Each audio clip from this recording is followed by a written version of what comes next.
Hola, ¿qué tal? Muy buenas tardes. Me presento, soy Sergio Delgado y en esta oportunidad para el curso de Comunicación Política traemos el tema central que es la comunicación gubernamental en México durante la pandemia de COVID-19. Y en esta ocasión tenemos el honor de tener de invitado a Fernando Lino. ¿Qué tal, Fernando? Un gusto. Hola, ¿cómo están? Buenas tardes, ¿cómo están? Muchas gracias, Fernando, por la oportunidad. Y pues damos inicio con la ronda de preguntas e iniciamos con, en tu opinión, ¿qué papeles jugaron las emociones en la construcción del discurso oficial frente al COVID-19? Dejando de lado un poco la estrategia, que para mí fue muy mala, digamos, comunicativamente hablando, pues logró que todos los peruanos nos aprendiéramos su cara muy bien y que supiéramos que cuando había una conferencia de prensa iba a dar o una noticia mala o una noticia buena. Entonces, creo que todos con ansias esperábamos las vacunas y creo que todos esperábamos que amaneciera con la decisión del gobierno que se amaneciera con la decisión del gobierno que ya se había comprado estas vacunas, ¿no? Entonces, claro, para mucha gente, digamos, para las generaciones, nuestros abuelos, esas noticias se volvieron casi un trauma, ¿no? Porque era escuchar un número estadístico de cuántos muertos iban por día, cuántos muertos iban por mes, cuántos muertos iban por semestre. Entonces, todas las personas no la recibían de la misma forma, ¿no? Entonces, impactaba comunicativamente en ellas, en su vida diaria, ¿no? Entonces, cuántas personas con temas psicológicos han terminado después de la pandemia, ¿no? El hecho de estar encerrados en su casa, de no poder salir, de salir a la calle y de que tenías que cuidarte porque podías contagiarte con el solo hecho de abrir la puerta o tocar a una persona, era algo casi traumático, ¿no? Entonces, eso hizo pues que ese mensaje que transmitía el presidente desde, desde Palacio de Gobierno, pues lo hacía potente, ¿no? Positivamente o negativamente, pero lo hacía potente, ¿no? Para, digamos, llegar a diferentes personas. ¿Hasta qué punto el framing oficial gubernamental moldeó la memoria colectiva de la pandemia en México? Yo creo que la moldeó muy bien, ¿no? Porque aparte no solamente era el mensaje, era una decisión tomada que se ejecutaba, que la policía lo ejecutaba, ¿no? Recuerda de que no podías salir a la calle hasta cierta hora si no te metían a la cárcel, o sea, no tenía sentido, ¿no? Si te iban a meter a la cárcel te ibas a contagiar, pero eran cosas muy raras a veces porque la comunicación era muy casi autoritaria, no era, era de mandato, ¿no? O sea, no salgan, no salgan, así era, ¿no? Y en otros países tú mirabas que la cosa era distinta, o sea, en Estados Unidos, sin ir muy lejos, yo tuve la oportunidad de ir a vacunarme con la Johnson.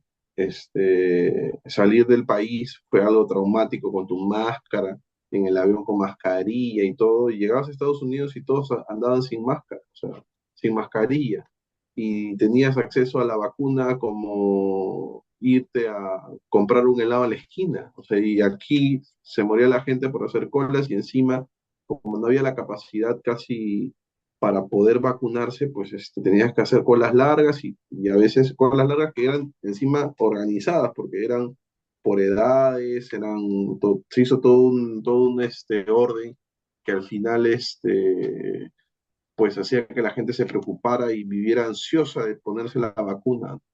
Pero bueno, yo creo que sí tuvo un impacto en las personas, positivo o negativo, como te decía en la pregunta anterior, pero que sí, de cierta forma, gobernaba la vida de las personas, ¿no? Ahora, ¿qué implicaciones tiene que el presidente se dirija a quienes viven el día a día, mientras que el subsecretario apelaba al aislamiento total? En el caso de México, pues tienes que comenzar viendo la estructura política que tenían, ¿no? En ese tiempo el presidente tenía una posición claramente de izquierda, ¿no? Entonces, siempre, digamos, la forma de comunicar de estos gobernantes es pues saliendo como el bueno del cuento y mandándole a otro a decir lo malo del cuento. Entonces, yo creo que esa es la estrategia que se usó allá, ¿no? Él salía dando un poco la imagen de paz, de que estemos tranquilos y tal, y después salía el otro, no salga nadie. Pero bueno, eso era la estrategia del gobierno. O sea, comunicativamente, pues el gobierno tenía establecido esa forma de hacer las cosas. En Perú salían todos, ¿no? Detrás el héroe, el Superman, el Iron Man, era Vizcarra. O sea, esa era la figura que querían dar, ¿no? Todos detrás de Iron Man, del primer hombre del país. O sea, esa era la figura que quería dar a él, pues su ego que tiene, pues se lo permiten, ¿no? Ayer salió del penal bien pintado con el cabello y bien peinado y tal. Entonces, eso te da una figura de lo que era él. Él en la pandemia salía con su polo, salía como el líder, y bueno, ya las investigaciones van diciendo que no era tan así, pero él daba una imagen. Entonces, esa imagen es la que vale y es la imagen con la que muchos peruanos han quedado.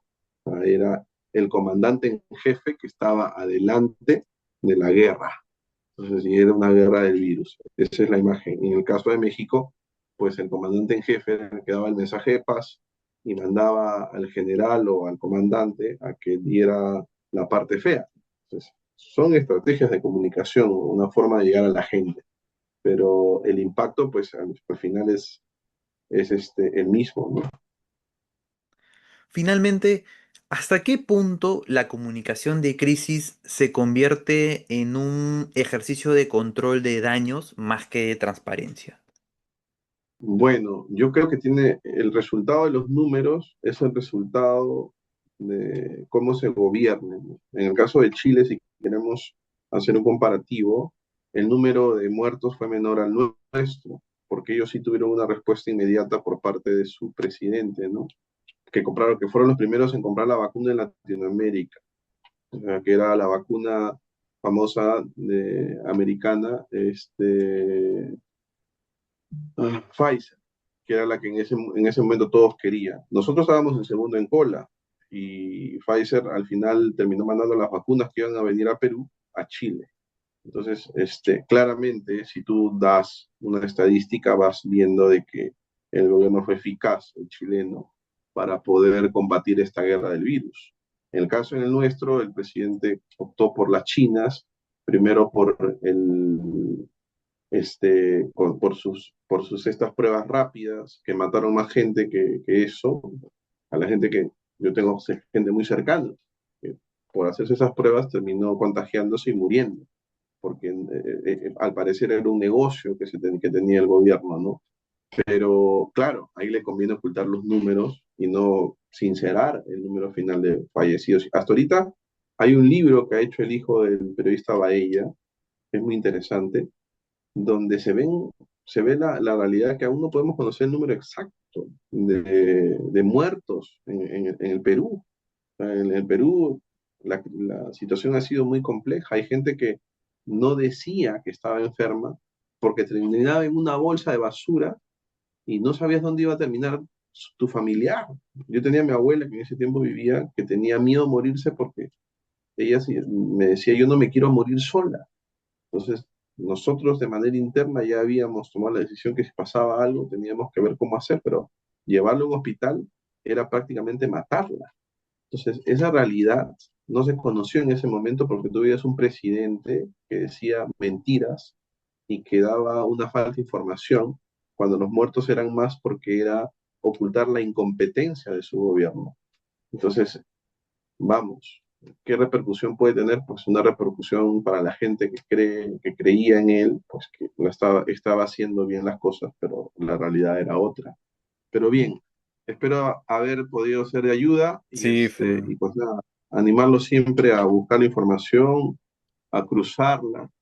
La opinión es importante, pero sobre todo el deber de comunicar los hechos tal cual son. sí, igualmente, muchas gracias, Fernando. Muchas gracias por esta oportunidad, por tu tiempo.